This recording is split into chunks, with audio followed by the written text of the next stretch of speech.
Hi everyone, it's May 3rd. I'm recording our video lesson for the week of May 3rd through May 8th. And before I get started, I want to let you know that this morning I had a memorial service for my grandma who passed away. So I want to thank all of you who are staying home and staying safe, and I hope everyone stays healthy. And let's get back to our lesson now. I just wanted you to know that's what's going on in my life right now. We had a memorial service for my grandmother.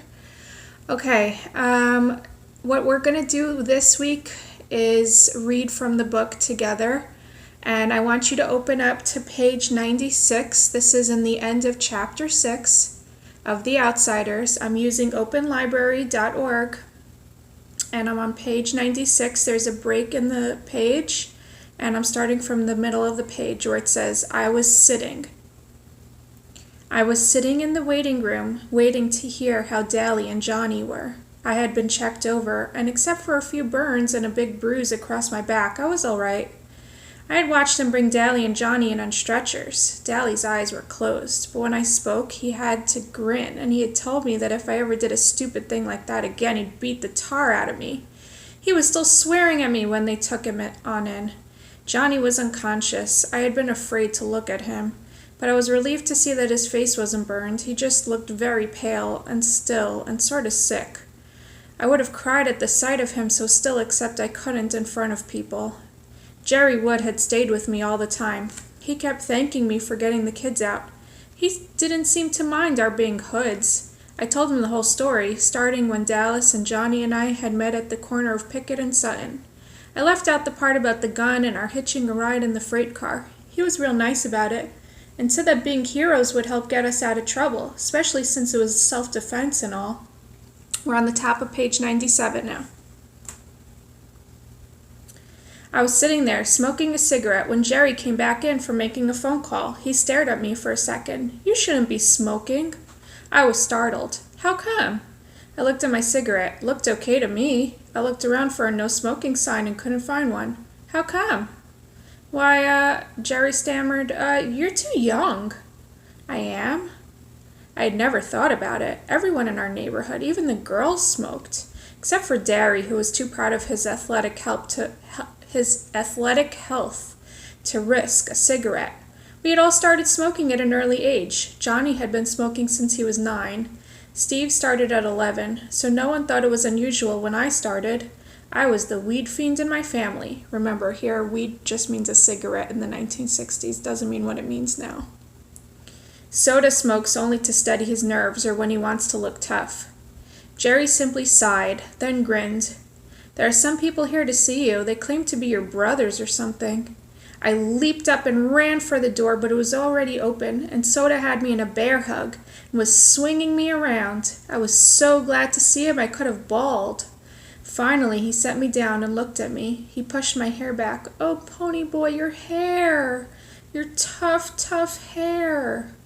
Then I saw Derry. He was leaning in the doorway wearing his olive jeans and black t-shirt.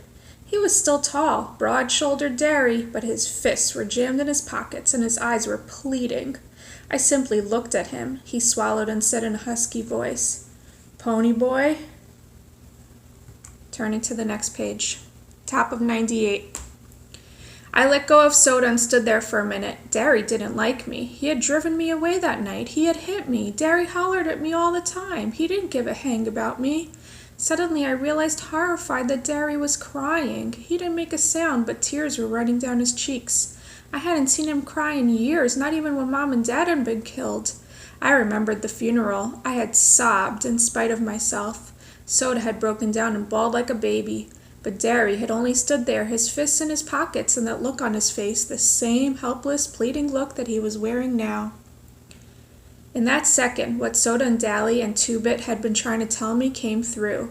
Derry did care about me, maybe as much as he cared about Soda, and because he cared, he was trying too hard to make something of me.